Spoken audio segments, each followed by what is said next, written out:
नमस्कार विद्यार्थी मित्रांनो, ज्ञानदीप अकॅडमी येथे आपणा सर्वांचे स्वागत आहे।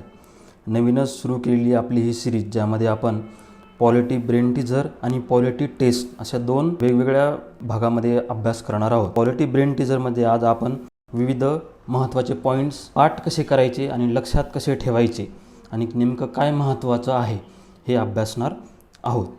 ब्रेन टीजर 1 ब्रिटिश प्रांतांना देण्यात आलेल्या 296 जागांसाठी निवडणुका 1946ला घेण्यात आल्या, त्यानुसार संविधान सभेतील संख्या।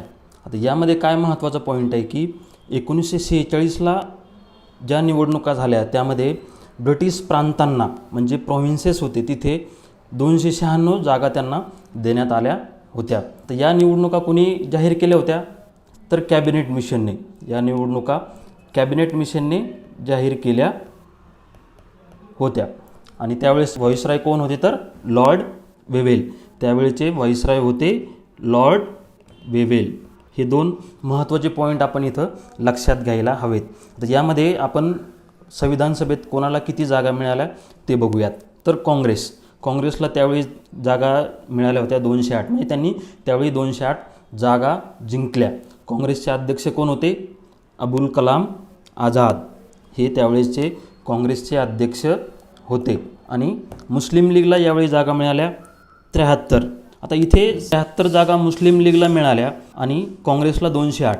तर काँग्रेसला जे बहुमत मिळालं ते बिगर मुस्लिम क्षेत्रामध्ये बहुमत मिळालं। मुस्लिम लीगला जे इथे 73 जागा मिळाल्या या बहुसंख्य मुस्लिम भागामधील जागा मिळाल्या। यामुळे इथे काय झालं, खरं इथे विवाद आणखी वाढला आणि मुस्लिम लीगने सहकार्य नाकारले आणि तिथून पुढे मग आपण बघितलंच की पाकिस्तानच्या मागणीने खूप जास्त जोर धरला आणि 1947 भारत स्वतंत्र झाला आणि सोबतच पाकिस्तानही वेगळा झाला। तर यावेळी जेव्हा हे निवडणुका झाल्या यामध्ये मोहम्मद अली जिना हे त्यावेळी मुस्लिम लीगचे अध्यक्ष होते। यावेळी जिना अध्यक्ष होते। तर इथे आपल्याकडे अबुल कलाम आझाद अध्यक्ष होते। हे पॉईंट आपण लक्षात ठेवणं खूप गरजेचं आहे। वेळोवेळी MPSCने यावर प्रश्न विचारलेला आहे, सोबतच इतर सर्व स्पर्धा परीक्षांमध्ये या गोष्टीवर प्रश्न विचारला जातो। तर महत्त्वाचं काय, काँग्रेसला 208 जागा जिंकता आल्या, मुस्लिम लीगला 73, अपक्ष जे होते यामध्ये 8 जागा त्यांनी जिंकल्या, युनियनिस्ट मुस्लिम्स 1 आणि युनियनिस्ट शेड्यूल कास्ट यांना 1 जागा मिळाली। कृषक प्रजा पार्टीला 1 जागा मिळाली, शेड्यूल कास्ट फेडरेशनला 1 जागा मिळाली, सिख बिगर काँग्रेस यांना 1 जागा मिळाली, साम्यवादी पक्षाला 1, अशा टोटल 296 जागा जिंकता आल्या। त्यानंतरचा महत्त्वाचा पॉईंट आपण बघायचा आहे संविधान सभेच्या महिला सदस्या। येथे जे महत्त्वाची नावं आहेत ते आपण पाठ करायची आहेत जेणेकरून परीक्षेमध्ये बिलकुल विसरता कामा नये आणि तो प्रश्न आपला चुकता कामा नये। तर महिला सदस्या आणि त्या नेमक्या कोणत्या प्रांतामधून निवडून आल्या हे पॉईंट आपल्याला इथे लक्षात ठेवायचे आहेत। तर बेगम अजीज रसूल या संयुक्त प्रांत, पूर्णिमा बॅनर्जी संयुक्त प्रांत, कमला चौधरी संयुक्त प्रांत, विजयालक्ष्मी पंडित संयुक्त प्रांत। आता विजयालक्ष्मी पंडित म्हणजे कोण तर पंडित नेहरू यांच्या भगिनी, त्या संयुक्त प्रांतातून निवडून आल्या होत्या। आणि सुचेता कृपलानी संयुक्त प्रांत। ही 2 नावं तुम्ही लक्षात ठेवणं खूप गरजेचं आहे, कारण वेळोवेळी हे विचारलं जातं की विजयालक्ष्मी पंडित आणि सुचेता कृपलानी या कोणत्या प्रांतातून निवडून आल्या होत्या। त्यानंतर दुर्गाबाई देशमुख हे देखील खूप महत्त्वाचं नाव आहे आणि त्या मद्रास प्रांतातून निवडून आल्या होत्या। दुर्गाबाई देशमुख, तुम्ही जर राज्यसेवेचा अभ्यास करत असाल तर HRDमध्ये देखील Durgabai Deshmukh education related committee आहे आणि त्या मद्रास प्रांतातून निवडून गेल्या होत्या, हे लक्षात ठेवणं गरजेचं आहे। त्यानंतर अम्मू स्वामीनाथन मद्रास, दक्षयानी वेलायदन मद्रास, रेणुका रे पश्चिम बंगाल, लीला रे पश्चिम बंगाल। आता बऱ्याचदा आपल्याला इथे कन्फ्युजन होत असेल तर इथे काय महत्त्वाचं आहे, रे आडनावं आपण बऱ्याचदा बंगाली नावामध्ये वाचत असतो किंवा आपल्याला आढळतात। तर आपण इथे रे आडनावून आपण लक्षात ठेवू शकतो।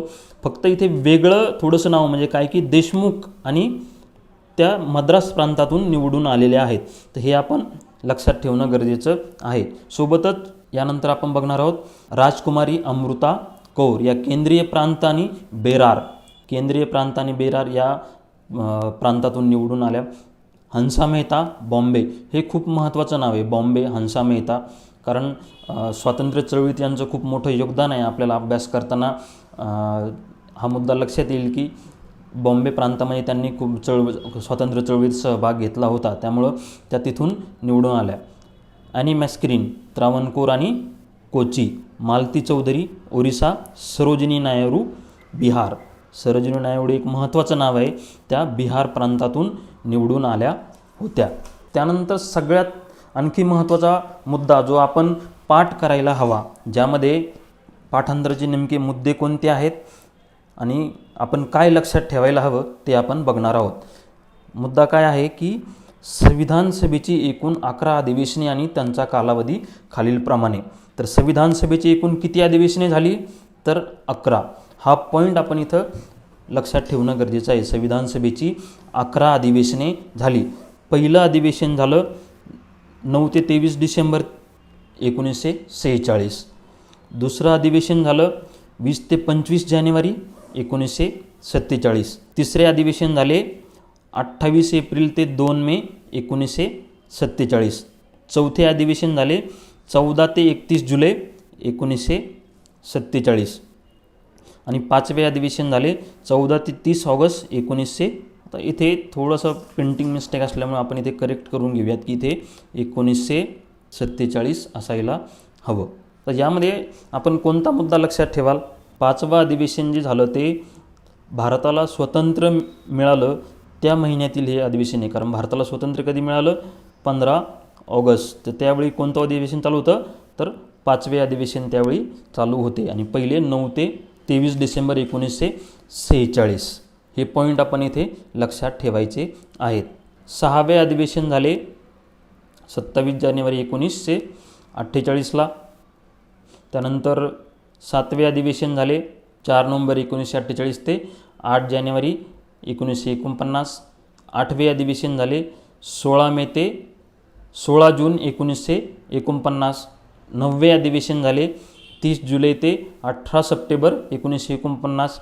दहावे अधिवेशन झाले 6 ते 17 ऑक्टोबर 1949.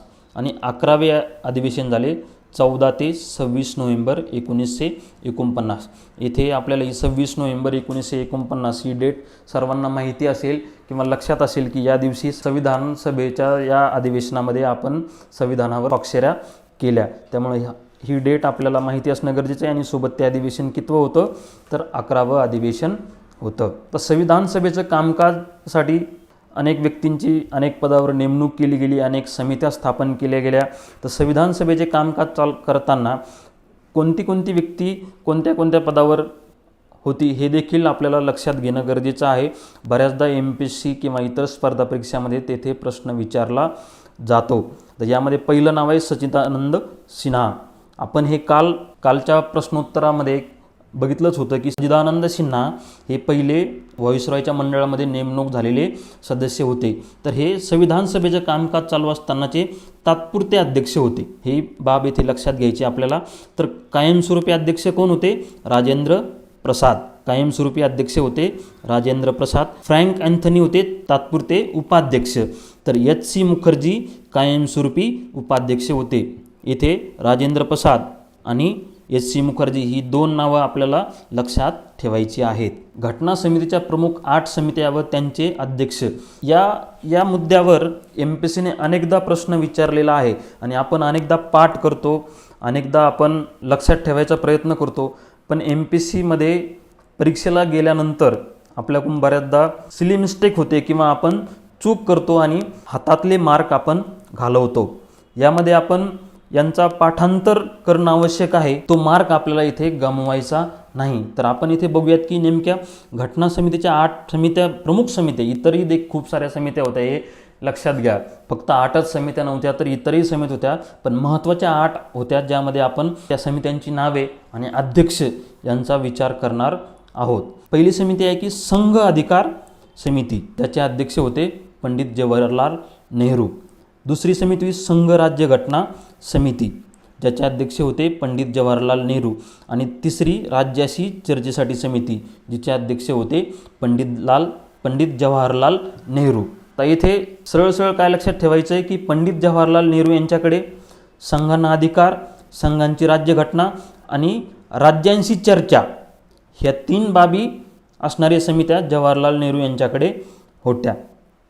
त्यानंतर आणखी एक महत्त्वाची समिती ज्यामध्ये सरदार वल्लभभाई पटेल यांनी महत्त्वाचं काम केलं. त्यांचं भारतातील राज्यांना एकत्र करण्यासंबंधी त्यांचं योगदान अमूल्य असं योगदान आहे. आणि त्या समितीवर म्हणजे प्रांतीय घटना समिती, म्हणजेच काय की प्रांतांची घटना कशी बनवायची किंवा त्यांना कोणते अधिकार असावेत याविषयी जी समिती होती प्रांतीय घटना समिती, ती सरदार वल्लभभाई पटेल यांच्या अध्यक्षतेखाली होती. त्यानंतरची सरदार वल्लभभाई पटेल यांच्याकडची महत्त्वाची समिती कोणती आहे तर मूलभूत अधिकार, अल्पसंख्याक, आदिवासी आणि वंचित भाग सल्लागार. म्हणजे मूलभूत अधिकार, अल्पसंख्याक, आदिवासी आणि वंचित भाग जे आहेत त्यांच्याविषयीची जे सल्ला द्यायचा होता त्या समितीचे अध्यक्ष देखील वल्लभभाई पटेल होते. कार्यपद्धती नियम समिती. कार्यपद्धती नियम समिती म्हणजे काय की रूल्स ऑफ प्रोसिजर कमिटी जी होती त्याचे अध्यक्ष होते डॉक्टर राजेंद्र प्रसाद. आणि सुकाणू समिती, सुकाणू समितीचे अध्यक्ष होते राजेंद्र प्रसाद. तर सुकाणू समितीविषयी बऱ्याचदा प्रश्न विचारलेला आहे आणि आपला बऱ्याचदा गोंधळ होतो की नेमकं सुकाणू समिती म्हणजे काय किंवा तिचे अध्यक्ष कोण होते. बऱ्याचदा के.एम. मुन्शींचं नाव इथे गोंधळात आपल्याकडून येतं.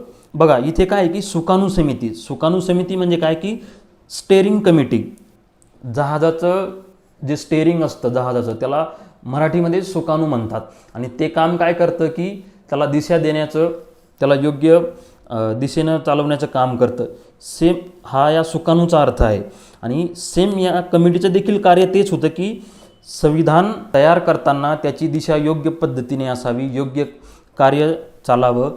तर अशी एक सर्वांवर ती देखरेख आणि इतर गोष्टी ठेवणारी समिती होती आणि तिचे अध्यक्ष होते डॉक्टर राजेंद्र प्रसाद. इथे आपल्याला काय लक्षात ठेवायचं आहे, सुकाणू समिती म्हणजे काय की स्टेअरिंग कमिटी, तिचे अध्यक्ष होते राजेंद्र प्रसाद. आणि के.एम. मुन्शीचं आपण मागाशी नाव घेतलं तर K M. Munshi order of business committee, K M. Munshi हे ऑर्डर ऑफ बिझनेस कमिटी या समितीचे अध्यक्ष होते. लक्षात घ्या, सुकाणू समिती डॉक्टर राजेंद्र प्रसाद आणि ऑर्डर ऑफ बिझनेस म्हणजे काय की कोणतं काम कोणत्या वेळेला घ्यावं, अगोदर कोणतं असावं, नंतर कोणतं असावं. आता एवढा मोठं संविधान तयार करताना प्रायोरिटीज ठरवणं गरजेचं होतं आणि कोणतं काम अगोदर असावं किंवा कोणत्या कामाला प्रायोरिटी मिळावी हे ठरवण्याचं काम ही ऑर्डर ऑफ बिझनेस कमिटी करायची. आणि त्या समितीचे अध्यक्ष होते के.एम. मुन्शी. आणि MPSCचा आवडता प्रश्न आणि सर्वात महत्त्वाचा प्रश्न मसुदा समिती, जी या घटनेचा मसुदा तयार करण्याचं काम मसुदा समितीने केलं आणि ज्याचे अध्यक्ष होते डॉक्टर बाबासाहेब आंबेडकर. हा अनेकदा विचारलेला प्रश्न आहे आणि हा प्रश्न तुमचा कधीही चुकता कामा नये. त्यानंतरचा महत्त्वाचा पॉईंट आहे भारताच्या घटनेचे स्रोत. आता इथे आपली घटना तयार होताना आपण बाबासाहेब आंबेडकरांनी सांगितलं होतं की हा अनेक देशांच्या घटनेचा जो चांगला भाग आहे तो म्हणजे आपली राज्यघटना आहे. तर आपण अनेक देश आणि आपल्याकडील घडलेले अनेक कायदे यामधून ज्या ज्या चांगल्या गोष्टी होत्या त्या घटनेमध्ये समाविष्ट केल्या आणि आपण जगातील एक सर्वोत्कृष्ट घटना निर्मितीचा आपण प्रयत्न केलेला आहे. तर इथे आपण बघूयात की भारताच्या घटनेचे नेमके स्रोत कोणते कोणते होते. तर पहिला आहे भारत सरकार कायदा 1935. 1935ला जो कायदा झाला यामध्ये खूप मोठ्या प्रमाणात भारतामध्ये स्ट्रक्चरल चेंजेस झाले, ज्यामध्ये अनेक कायदे अस्तित्वात आले, अनेक नवीन नियम अस्तित्वात आले. तर या कायद्यामधून पण आपण खूप साऱ्या गोष्टी संविधान तयार करताना घेतल्या, ज्यामध्ये आहे संघराज्य शासन, राज्यपाल पदाची तरतूद, न्यायव्यवस्था, लोकसेवा आयोग, आणीबाणीची तरतूद, प्रशासकीय संरचना. हे मुद्दे आपल्याला इथे पाठ करायचे आहेत की भारत सरकार कायदा 1935 यामधून आपण काय काय गोष्टी घेतल्या तर आपल्याला ह्या गोष्टी सरळ सरळ लक्षात राहायला हव्यात की संघराज्य शासन, राज्यपाल पदाची तरतूद, न्यायव्यवस्था, लोकसेवा आयोग, आणीबाणीची तरतूद, प्रशासकीय संरचना. त्यानंतर इंग्लंडकडून आपण कोणत्या गोष्टी घेतल्या तर संसदीय सरकार, कायद्याचे राज्य, कायदे निर्मितीची प्रक्रिया, एकेरी नागरिकत्व, कॅबिनेट व्यवस्था, विशेषाधिकार आणि द्विगृही सभागृह. म्हणजे सभागृह म्हणजे लोकसभा आणि राज्यसभा हे जे सभागृहाचे आपल्याकडे 2 प्रकार आहेत तो आपण इंग्लंडकडून घेतलेला आहे. एकेरी नागरिकत्व म्हणजे भारताचा नागरिक एकदा नागरिक झाला की त्याला राज्याचं वेगळं नागरिकत्व घ्यावं लागत नाही, तर तो एकेरी नागरिकत्व आपण इंग्लंडकडून घेतले. कायद्याचे राज्य, कायदे निर्मितीची प्रक्रिया आणि संसदीय सरकार हे महत्त्वाचे पॉईंट आपण इंग्लंडकडून घेतले आहेत. त्यानंतर अमेरिकेकडून आपण मूलभूत अधिकार, न्यायव्यवस्थेचे स्वातंत्र्य, न्यायालयीन पुनर्विलोकन, राष्ट्रपतीचा महाभियोग, सर्वोच्च उच्च न्यायालयातील न्यायाधीशांना पदावरून दूर करणे आणि उपराष्ट्रपतीचे पद हे महत्त्वाचे मुद्दे आपण इथे घेतले आहेत. उपराष्ट्रपतीचे पद यावर प्रश्न विचारण्यात आलेला होता. राष्ट्रपतीनंतर येणारं पद सोबतच अतिशय महत्त्वाचं पद पण तुलनेत दुर्लक्षित असलेलं. त्यामुळं काय होतं की बऱ्याचदा आपल्याला गोष्टी लक्षात ठेवणं अवघड जातं. तर इथे लक्षात हे ठेवायचं की उपराष्ट्रपती पद हे आपण अमेरिकेकडून घेण्यात आलेलं आहे. सध्या जर तुम्ही करंट अफेअर्स वाचत असाल तर तुमच्या लक्षात येईल की डेमोक्रॅटिक पार्टीने अमेरिकेच्या जो बिडन यांनी अध्यक्षीय पदाला ते उभे आहेत, तर त्यांनी त्यांचा उपराष्ट्रपदासाठीचा जो कॅन्डिडेट आहे तो कमला हॅरिस यांना घेतलं आहे. कमला हॅरिस या भारतीय वंशाच्या आहेत आणि त्या उपराष्ट्रपती पदासाठी तिथे निवडणूक लढतील. तर आपल्याला इथे हे पाठ करताना हे लक्षात ठेवायचं की उपराष्ट्रपती पद आपण अमेरिकेकडून घेतलं आहे आणि अमेरिकेतील उपराष्ट्रपती आता कोण होतील जर डेमोक्रॅटिक पार्टी जिंकली तर कमला हॅरिस. हे थोडं आपण इथे करंट अफेअर्सला लिंक करू शकतो. त्यानंतर आयरिश राज्यघटना. आयरिश राज्यघटनेकडून आपण मार्गदर्शक तत्वे, राज्यसभेच्या सदस्यांचे नामनिर्देशन आणि राष्ट्रपतीची निवडणूक पद्धती या गोष्टी आपण आयरिश राज्यघटनेकडून घेतलेला आहे. आता येथे महत्त्वाचा मुद्दा कोणता लक्षात ठेवायचा आहे? मार्गदर्शक तत्वे. मूलभूत अधिकार अमेरिका, तर मार्गदर्शक तत्वे आयरिश राज्यघटनेतून आपण घेतलेली आहेत. MPSC यावर बऱ्याचदा प्रश्न विचारते, त्यामुळं मार्गदर्शक तत्वे आपण कुणाकडून घेतली तर आयरिश राज्यघटना. आणि दुसरं इथेच लिंक करायचं ठरलं तर राष्ट्रपतीचा महाभियोग हे आपण अमेरिकेकडून घेतले. राष्ट्रपतीचा महाभियोग हे आपण अमेरिकेकडून घेतले. तर राष्ट्रपतीची निवडणूक हे आपण आयरिश राज्यघटनेतून घेतलेलं आहे. या 2 गोष्टी आपण इथे लिंक करून त्या लक्षात ठेवण्यास आपल्याला सोपं होईल. आता दुसरा महत्त्वाचा देश आहे की कॅनडा. कॅनडाकडून आपण काय घेतलं? बलशाली केंद्र. बघा, आपलं राज्यांपेक्षा केंद्राचे अधिकार आपल्याकडं खूप जास्त आहेत, त्यामुळं बलशाली केंद्र. आणि बलशाली केंद्र असण्यासाठी दुसरा महत्त्वाचा भाग कोणता की केंद्राकडे शेषाधिकार. म्हणजे घटनेत काही अधिकार केंद्रांना आहेत, काही अधिकार राज्यांना आहेत, पण ह्या दोघांकडेही नसलेले जे शेषाधिकार राहतील ते कोणाकडे असणार आहेत तर केंद्राकडे. आणि त्यामुळंच केंद्र आणखी बलशाली होतं. त्यानंतर आपण कॅनडाकडून काय घेतलं? राज्यपालाची केंद्र सरकारकडून नियुक्ती. आपल्याकडे राज्यपाल निवडला जातो का? नाही, आपल्याकडे राज्यपालाची केंद्र सरकारकडून नियुक्ती होते. त्यानंतर सर्वोच्च न्यायालयाची सल्लागारी अधिकार क्षेत्र हा एक महत्त्वाचा पॉईंट आहे. सर्वोच्च न्यायालय सरकारांना त्यांच्या कामाबद्दल सल्ला देऊ शकतं. तर हा जो अधिकार क्षेत्र आहे न्यायालयाचे, सर्वोच्च न्यायालयाचे, ते आपण कॅनडाकडून घेतलं आहे. त्यानंतर आपण महत्त्वाचा दुसरा देश बघूयात, ऑस्ट्रेलिया. तर समवर्ती सूची. समवर्ती सूची म्हणजे काय की ज्या सूचीमध्ये केंद्र आणि राज्य असे दोन्ही कायदे करू शकतील किंवा त्या गोष्टीवर त्यांना दोन्ही अधिकार असेल तर ती सूची म्हणजे समवर्ती सूची. आणि ते आपण कोणाकडून घेतले? ऑस्ट्रेलियाकडून. त्यानंतर व्यापार, वाणिज्य व परस्पर दळणवळण यांचे स्वातंत्र्य आणि संसदेच्या दोन्ही सभागृहांची संयुक्त बैठक.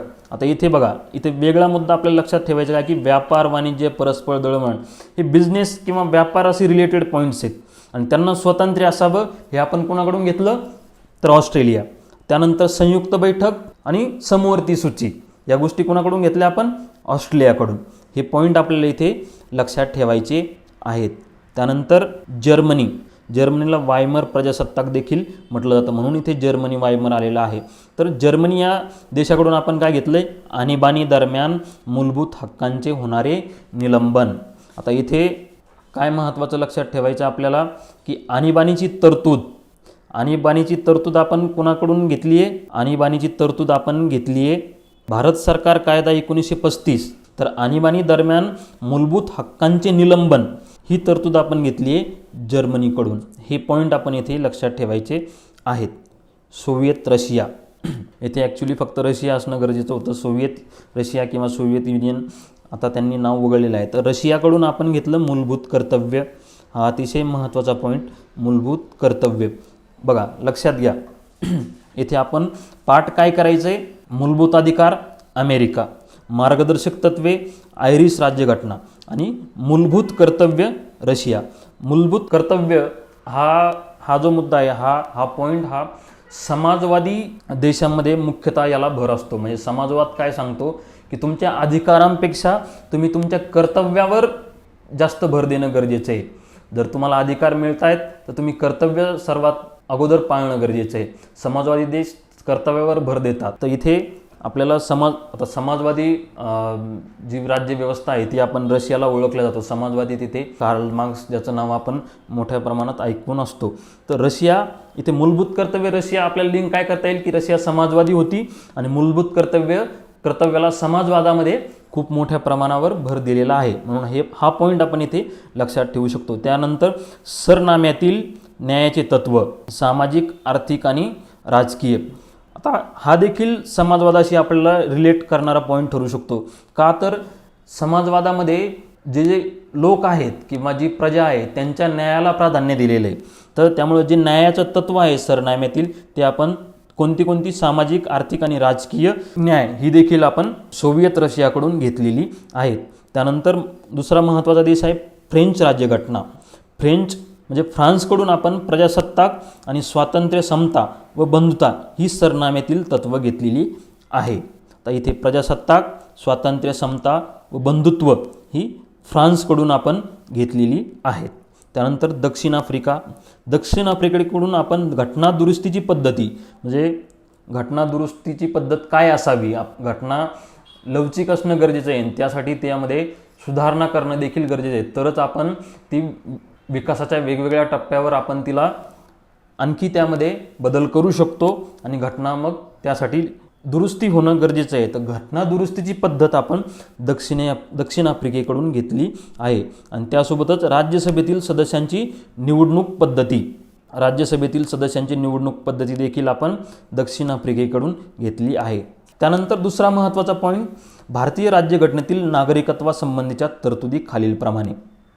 इथे आपल्याला सरळ काय करायचं आहे, प्रश्न बऱ्याचदा विचारला जातो नागरिकत्वावर आणि बऱ्याचदा राज्यशास्त्राचा अभ्यास करताना आपल्याला काही पॉईंट्स त्या पाठांतराचे असल्यामुळे लक्षात राहत नाही किंवा कधी विसरतो. तर इथे आपल्याला काय लक्षात ठेवायचे की कलम 5 काय, राज्यघटना अंमलात आल्यानंतर अस्तित्वात असणाऱ्या नागरिकत्वासंबंधीच्या तरतुदी. कलम 6, पाकिस्तानमधून भारतामध्ये स्थलांतरित झालेल्या व्यक्तीचे नागरिकत्वासंबंधीचे हक्क. म्हणजे ज्यावेळेस भारत आणि पाकिस्तान फाळणी झाली आणि त्यावेळेस बरेचसे लोक भारतातून पाकिस्तानमध्ये गेले आणि पाकिस्तानातून भारतामध्ये आले, तर नेमकं त्यांना कोणते हक्क असावेत किंवा त्यांना मिळणारे अधिकार काय असावेत नागरिक म्हणून, तर हे डिफाईन असणं गरजेचं होतं आणि ते ठरवण्याचं काम कलम 6 करण्यात आलेलं आहे. त्यानंतर कलम 7, पाकिस्तानमध्ये स्थलांतरित झालेल्या व्यक्तीचा नागरिकत्वासंबंधीचे हक्क. म्हणजे काय की काही लोक पाकिस्तानमध्ये त्यावेळेस गेले पण नंतर त्यांची जर परत यायची इच्छा असेल किंवा पाकिस्तानमध्ये त्यावेळेस न आलेले लोक आणि जर नंतर आले, कारण त्यावेळेस लगेचच येऊ न शकलेले किंवा ज्यांची नंतर येण्याची इच्छा होती, अशा लोकांसाठी कलम 7 तरतूद करण्यात आली. कलम 8, भारताबाहेर वास्तव्यास असलेल्या भारतीय वंशाच्या विशिष्ट नागरिकांच्या नागरिकत्वासंबंधीचे हक्क. म्हणजे काय की आता आपण बघितले की भारतीय वंशाचे लोक अनेक देशांमध्ये आढळतात, परंतु त्यापैकी कोणाला जर परत भारतीय नागरिकत्व हवं असेल तर त्यासंबंधी काय तरतूद आहेत, तर त्या कलम 8 आहेत. कलम 9, स्वेच्छेने परकीय देशाचे नागरिकत्व घेणारे व्यक्ती भारतीय नागरिक नसतील.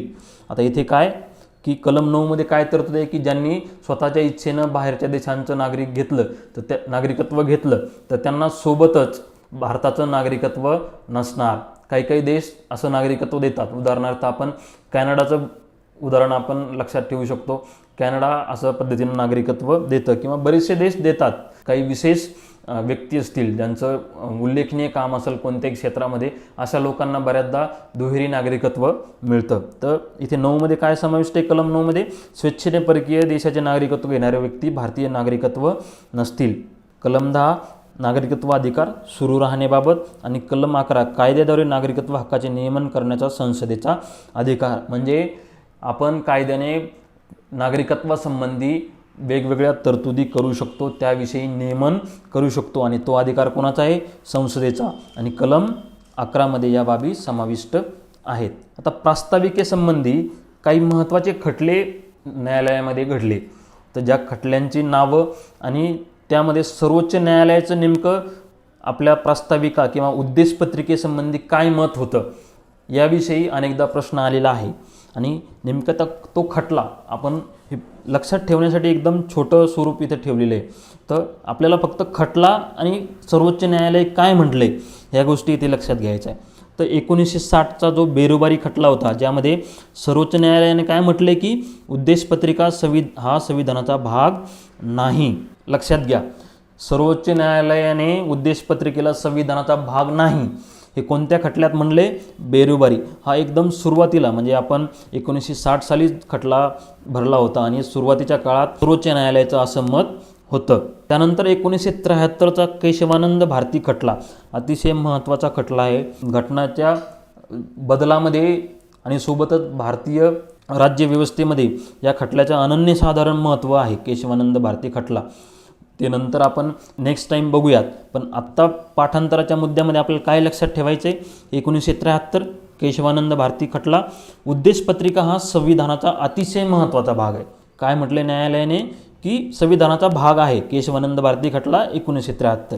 त्यानंतर 1995ला LIC खटला झाला होता. त्यामध्ये देखील संविधानाने परत मत असं व्यक्त केले की उद्देशपत्रिका हा संविधानाचा अविभाज्य भाग आहे. हे सर्वोच्च न्यायालयाचं विकसित होत गेलेलं मत आपण इथे लक्षात घेणं गरजेचं आहे. त्यानंतर उद्देशपत्रिकेबद्दल अनेक व्यक्तींनी चांगले उद्गार काढली होती. त्याविषयी MPSC प्रश्न विचारते, आपणा सर्वांना माहिती आहे. तर व्यक्ती आणि त्यांनी केलेलं वर्णन आपण इथं बघणार आहोत. अल्लादी कृष्णस्वामी अय्यर यांनी काय म्हटले की राज्यघटनेची प्रस्तावना आम्ही इतके दिवस पाहिलेले स्वप्न आणि आमचे विचार व्यक्त करते. त्यांना म्हणायचे की आम्हाला जे इतके दिवस भारत कसा असावा किंवा आपलं पुढची वाटचाल कोणत्या दिशेने असावी याविषयी जे स्वप्न पाहिलं आणि जो विचार व्यक्त केला ते म्हणजे राज्यघटना, राज्यघटनेची प्रस्तावना. ही महत्त्वाची बाब आणि हा त्यांनी मांडलेला विचार किंवा त्यांनी केलेलं वर्णन आपण लक्षात ठेवणं गरजेचं आहे. त्यानंतर KM मुन्शी काय म्हणतात की आमच्या सार्वभौम लोकशाही प्रजासत्ताकाची कुंडली म्हणजे राज्यघटनेची प्रस्तावना. आता इथे तुम्ही काय करा की महत्त्वाचा शब्द फक्त लक्षात ठेवायचा. काय? स्वप्न आणि विचार. हे कोण म्हटलं? अल्लादी कृष्णस्वामी अय्यर. तर KM मुन्शींनी काय म्हटलं की प्रजासत्ताकाची कुंडली KM मुन्शी. हे पॉईंट आपण इथे थोडे इंटरलिंक केले की आपल्याला लक्षात राहील नेमकं कोण काय म्हणालं. त्यानंतर पंडित ठाकूरदास भार्गव हे उद्देशपत्रिका ही राज्यघटनेचा मौल्यवान भाग असून आत्मा आणि गुरुकिल्ली आहे. तर पंडित ठाकूरदास भार्गव आपण इथे काय लिंक करायचं आहे? मौल्यवान भाग, आत्मा, गुरुकिल्ली.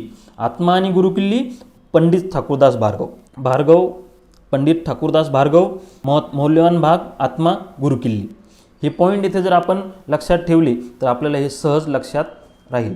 त्यानंतर सर अर्नेस्ट बार्बर हे काय म्हणालेत की राज्यघटनेतील महत्त्वाची नोंद.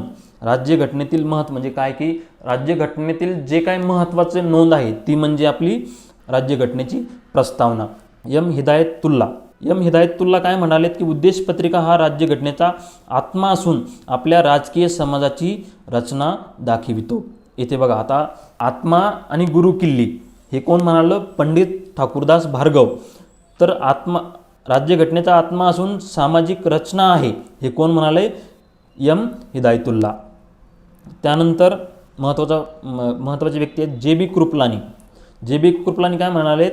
कल्याणकारी राज्याची अचंबित करणारी तत्वे, कल्याणकारी राज्याची अचंबित करणारी तत्वे म्हणजे राज्यघटनेची प्रस्तावना. हे असं कोण म्हणालं तर कृपलानी. त्यानंतर M.V. पायली ते म्हणतायत की राज्यघटनेची प्रस्तावना म्हणजे काय, तर अशा प्रकारे तयार केलेला सर्वोत्तम मसुदा म्हणजे भारताची राज्यघटनेची प्रस्तावना. अशा प्रकारे आपण आज राज्यव्यवस्था पॉलिटीमध्ये जे महत्त्वाचे पॉईंट्स आहेत ज्यावर बऱ्याचदा MPSC प्रश्न विचारते आणि ते लक्षात ठेवणं थोडंसं किचकट ठरतं किंवा बऱ्याचदा आपला गोंधळ उडतो, याविषयी आपण ते पाठांतर कसं करावं किंवा ते लक्षात कसं ठेवावं, त्यासोबतच कोणते कोणते महत्त्वाचे पॉईंट त्यामध्ये होते हे बघितलं.